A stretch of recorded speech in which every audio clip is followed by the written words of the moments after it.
Ellie. That's not to be missed. And after the break, Coronation Street's Michelle Collins will tell us if she's managed to stick to her New Year's resolution and tell us what 2013 holds for Stella. And we've more weight loss secrets from Kelly Osbourne as our Hollywood diet. Hello there, good morning to you. On today's show, picking up the pieces on Coronation Street, Michelle Collins tells us what's next for Leanne and Nick and reveals very personal change she's made in her own life. She's here after 9. Before that, we are off to Holby City, finding out why Luke's future hangs in the balance. Actor Joseph Milson is here in 20 minutes' time. Then at 9, we're live to Los Angeles for what Courtney come to now and 9:25. Breaking a 30-year habit, Corrie star Michelle Collins reveals what prompted a life-saving decision for her. And standing by with all the news, Ross King is in LA for his... Collins is here after the break. We're going to be talking to her about Coronation Street, of course, maybe what's next for Leanne and Nick, for goodness sakes, and finding out why Michelle might be able to help thousands of people with one particular New Year's resolution. We'll be with you in a couple of minutes.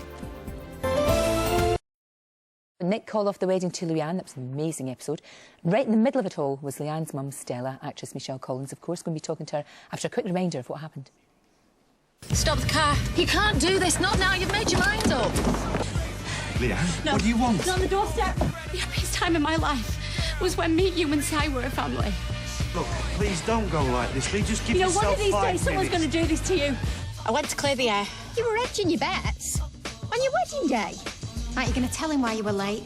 Be quiet. He deserves to know the truth. What's she talking about? She stopped off to see Peter. Urgently. It seems she offered him first refusal. But he backed out of the race. Sorry to waste your time, but the wedding's off. Excuse me. How am I supposed to get home? The bus? You should have thought of that earlier, shouldn't you? Nick, please. I love you. And I know you love me. Please give me another chance. You are never going to move on while you're still working there. Well, I don't want to move on. Nick's my future, and I might have lost sight of that, but it's clear to me now more than ever. I wish I didn't still love you. I've rearranged the wedding. The licence is still valid, and Dale Book Hall can fit us in at 4 o'clock. I'll be there. Well, Michelle Collins is here right now.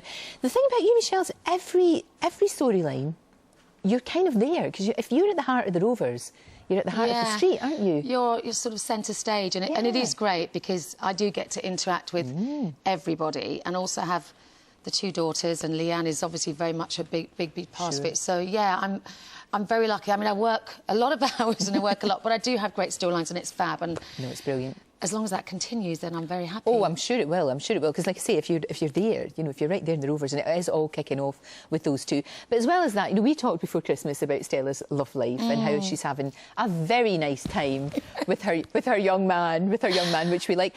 But Carl is still hovering about. He's still there, isn't he? Oh, I know. He never gives up. Hello. I don't. Oh, hello. That was quite a long smooch. That was a cracker. And we've actually got a little sneaky preview of tomorrow. This is Carl trying his best to win Stella back. It's not going to work, though. One moment of madness, eh?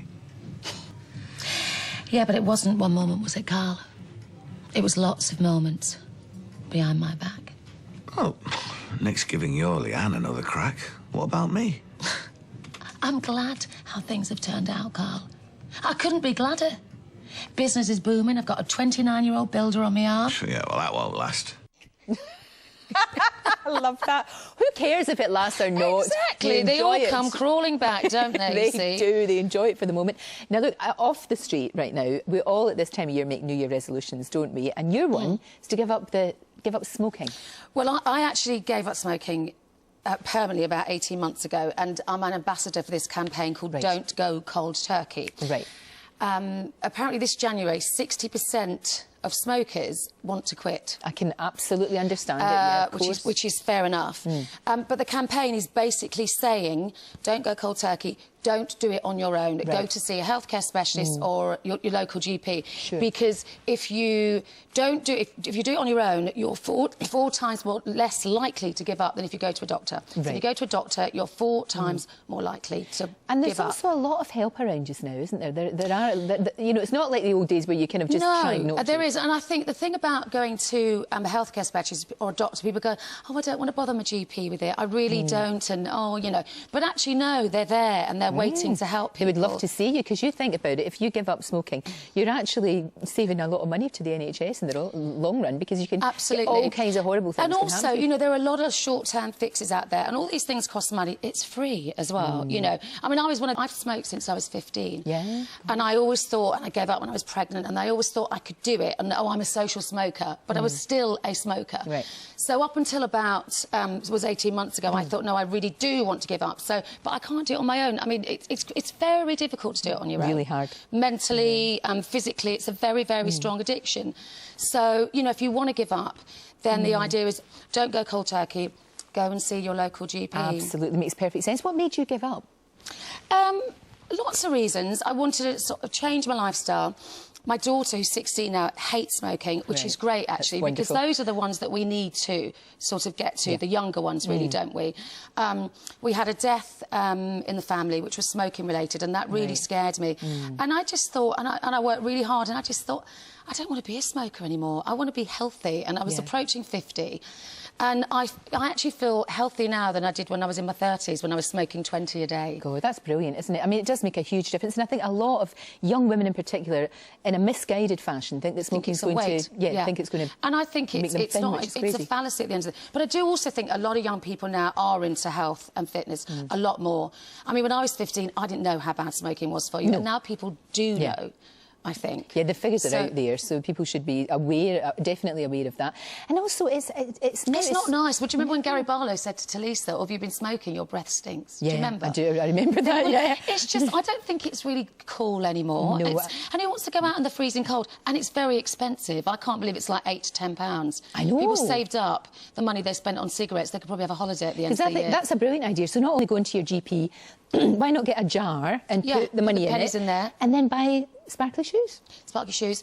Start running, doing something. You know, it makes sense. Makes perfect sense. It's brilliant to be ambassador for something like that, because that really does save lives and change lives. Yes. Oh, does. Absolutely. Yeah. Absolutely. And it's good now because there's a smoking ban, so it's not as if you have to be in the rovers. Oh, that with all makes the it smoke a lot easier. Could you imagine? It's crazy.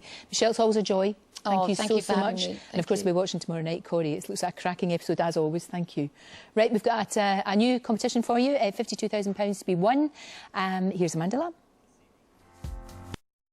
That's it for today, and all the information that Michelle was talking about giving up smoking, we'll stick it on our website, and you can link through to that website too. Mark Hayes is here tomorrow. You have a good day. Bye-bye.